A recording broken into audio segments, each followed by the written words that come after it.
So today is another talking press. And so all I'm doing is pressing shirts, and we're going over something that I've been having in my mind for quite a bit. It's the conversation that me and Rebecca had about essentially being focused and just kind of being consistent and being like still in where it is that you're going and not stumbling all over yourself. And to be honest with y'all, I'm admitting that I'm that person. And one of my biggest fears has been the jack of all trades, but a master of none. And I know that in our society that we glorify that. All of these skills, we confuse it with, but the reality is that it just means that we don't have a certain level of focus, right?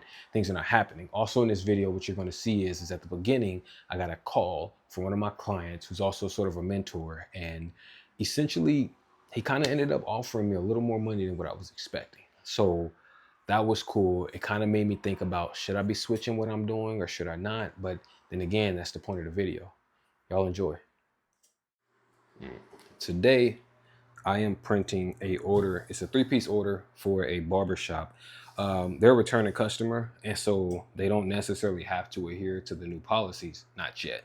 But it's still a one-color print. This shirt is a one-color print. I think all of them are except one. But the difference is that I'm using a different kind of print, DTFs on this, and then they're using comfort color shirts for the adult shirts. And I went with Gildan for the other ones. Reason why I don't necessarily go with comfort colors. Oh, you gotta wait. Hold on. What's up, sir?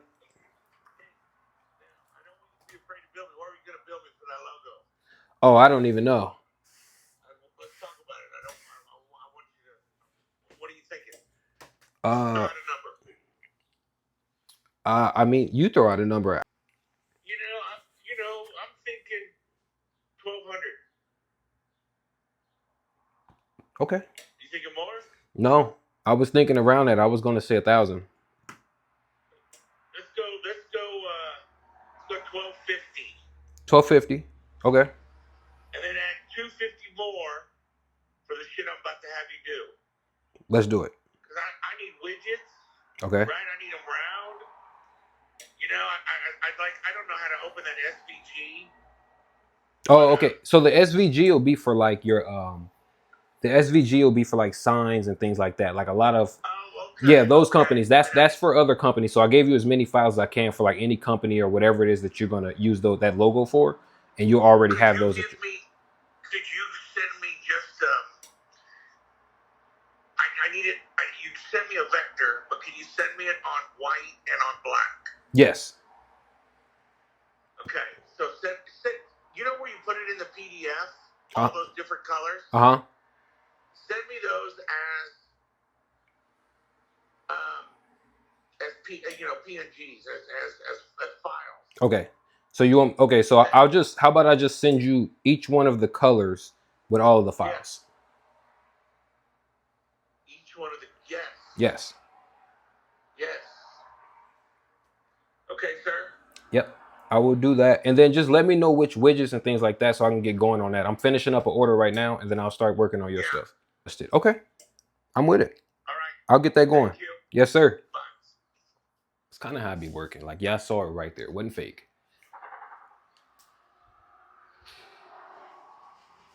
That was pretty cool, right? So basically what just happened was he just called me in the middle of me doing this. He's the one that I spent like 5 weeks on with his logo. And I'm gonna be honest with you.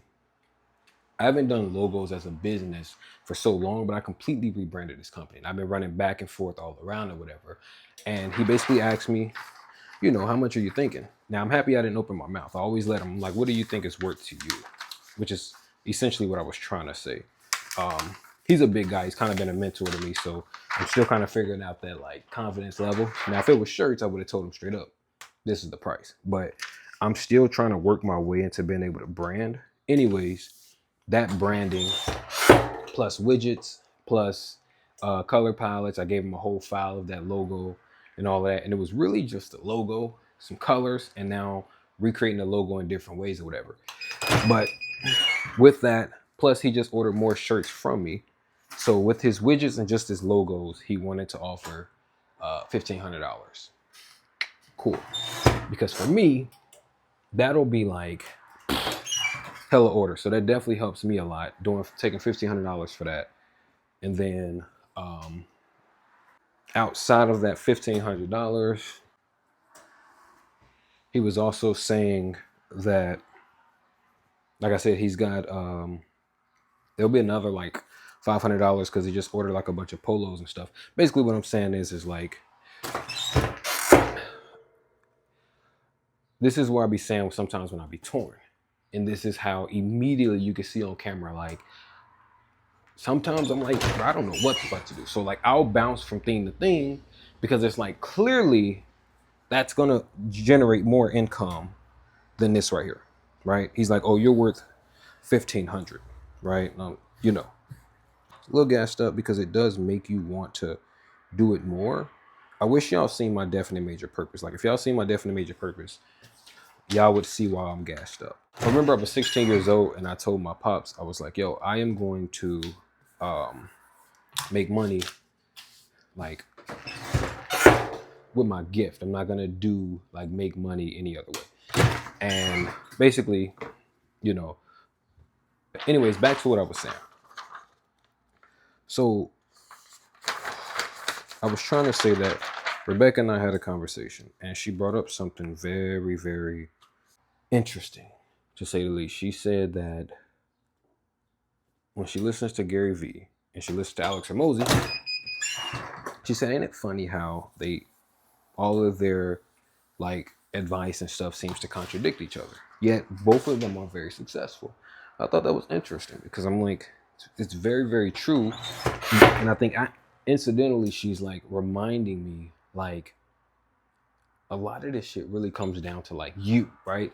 Like we got to make our own decisions when it comes down to like who we are and what we're doing. You know, what matters to us, what doesn't matter. Like it really comes down to us and what we're doing, like our decisions, and we got to be true to our nature and who we are, whatever. And I really love when she said that, but it got me thinking how I think whenever I'm consuming so much content, bro, I'll be all over the place. I heard this pastor say that, I think it was T.D. Jakes, but he says that when you are, when you're not in tune with God, when you're not in tune with yourself, he said you can tell. When people do that, he said, you can tell when people do that, when people are not in tune because they trip all over themselves. They be everywhere. They don't have focus. And that was the craziest thing. It kind of reminded me of how it is with like social media, right? If you sit down and we keep listening to like all these social media gurus, all of these billionaires and trillionaires that's made all of this money, done all of these things, and you listen to them and you over consume, keep consuming, keep doing this, keep doing that. I think what happens is you end up getting confused and you start doing a little bit of everything. And one thing I believe Alex Hormozi does have is this insane focus and like ability to just really master one thing. And so splitting your attention with everything doesn't really help. It's funny because I had this conversation with a very close person to Rebecca and I, and it was like every day it was like, what books you reading? What books you reading? Every time we come around, it's like, I'm reading this book. What book are you reading? Like, what you doing? What you looking at? Like, what are you studying now? Like, da da da. And I just remember telling him like, I ain't studying shit right now. He's like, why? I'm like, because I've read this book right here. And this is the book I'm gonna keep reading right now. I don't need to read another book. My problem isn't more information. None of our problem is more information. It's like application, right? It's like, how much shit are you actually applying so that you can learn? Like, and the best way to learn is, unfortunately, still to do something and like make a few mistakes, right? And so I remember telling him, like, bro, I'm not learning shit. I mean, I'm not reading shit right now.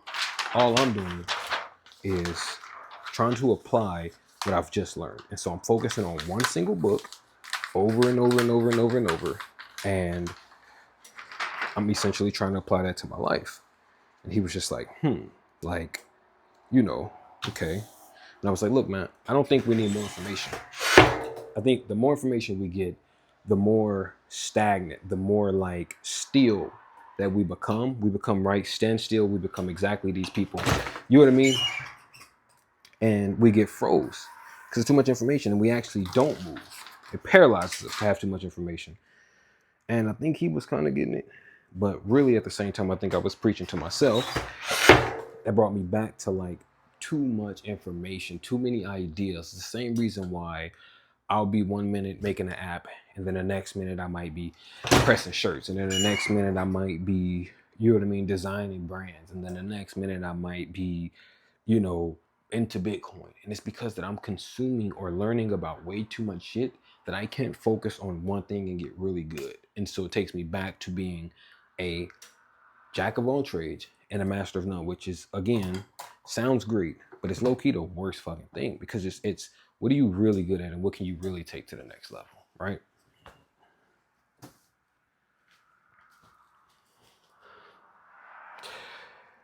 I don't know. Just food for thought, man. I'm gonna work on the next one. The next thing. Yeah. I think that what I'm trying to say in today's video is, like, decide, I guess, what it is that we're doing, and don't be distracted, even if it's like shiny object syndrome, like Exhibit A, this call. Now, granted, I have some thoughts to sit back and think about, because that was all work that I did at the library, and then making $1,500. If I had 4 or 5 of those companies a month, I'd murder it. But if I'm choosing to do shirts, then I need to go all in on shirts and pressing. Or if I'm simplifying my company, I need to focus on that. If I'm going to do apps and, like, you know, SaaS companies, then I need to go all in on that, you know. And I think that that's going to clear a lot of the brain fog, a lot of the confusion, and a lot of the, as TD Jake says, stumbling all over ourselves.